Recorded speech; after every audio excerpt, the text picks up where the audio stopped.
to Kalamazoo, Michigan. Good morning, Gary. Hi. It's an honor to be on and to speak with you. Thank you. I'm having a week of revelations. It struck me this morning as you were talking about the revoking the tax cuts for earners over $250,000 that I'm baffled that there's even discussion of that. 10 years ago, at the peak of political capital, the Bush administration and a Republican Congress decided that the deficit could be so bad that these had to be revoked. And the deficit is worse, much worse.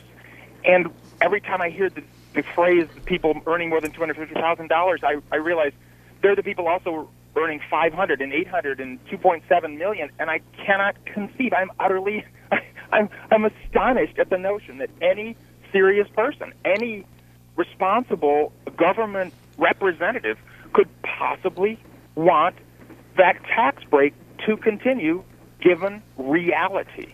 John Dickerson. Well, the argument they make, and again, in fact, it's not just Republicans. There are Democrats who argue that you need, with such a fragile recovery, that if you increase taxes on people above $250,000 who are doing a lot of saving but who still do some spending and do a lot of spending, that you end up hurting the economy at this fragile moment. And it's not just Pauls who are saying this. There are also economists as well.